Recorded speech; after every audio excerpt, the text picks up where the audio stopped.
Hello, everybody. Well, one of the questions I get asked the most for this stock project by students is how do we figure out the daily percentage change?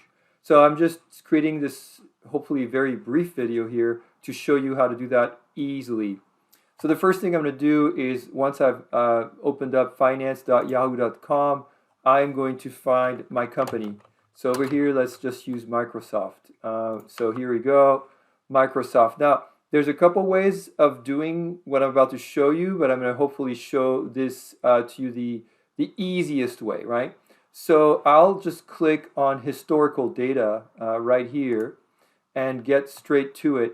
Now, I've already pre-populated my project. So this was, I decided to go from, let's say, a year's worth. I mean, in this case, we're going to do this in a semester.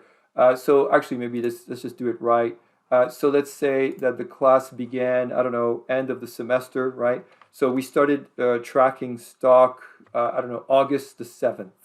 And the class ended, let's say, 12, 20, 23. There we go. Yeah, 23. So now that I've got those dates down, I do want historical prices and I want daily frequency. Obviously, don't worry about weekends. They're not going to show up. So apply that, and once I've done that, then just download straight to your computer, and then open the file. So it'll download as an Excel file, and it's going to look just like that. Here it is. So a couple of things. Now that you have it, there's some things you're going to need, some things you're not going to really need. Obviously, in this case, don't bother with these over here. You don't need open, high, and low. So let's just get rid of that, delete. And I don't care about this either, so I'm going to get rid of this, delete. So now that I have that, I have my close, right? These are my shares. You can round them up. I'll just, you can, I know everybody knows how to do this. So what I'm going to do is now I'm going to enter a very straightforward formula to show you how to calculate percentage change. The idea being with your group is that you're tracking percentage changes above 3%.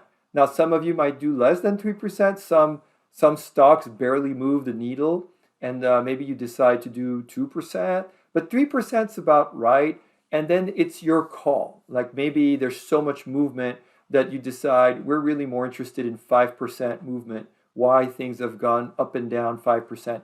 3% is the gold standard for this class. So the formula is really easy.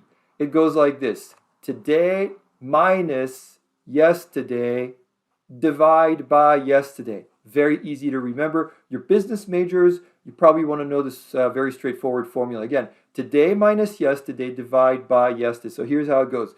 Equals sum. We're in Excel. That's how we're going to start everything. Equals sum. So here we go. Today minus yesterday, close your parenthesis here, and then divide by yesterday. And there it is. So now that I have that, I want to convert that to a percentage. There's your 1% change. Then at the bottom right over here, double click, and look at that, easy peasy. So now we have got percentage change for every single day. And you could see 1%, 2%, there we go. There's a 3 and a 4%. So we are up 3 one day, we're down 4 the next day. There's a story here. And so if I saw that, I would need to explain what happened on that day. Otherwise, I'm kind of looking throughout the semester here for this one particular stock. Not a lot. The other thing I want you to consider is to see patterns. So if you see, there we go. There's a pattern right there. We went 1% growth starting at 2%. So this was a really strong week over here for Microsoft. Something happened around 11 November early of that year. Something happened that caused that pattern. So that's it. Hopefully everybody now knows how to do this in a very simplified way.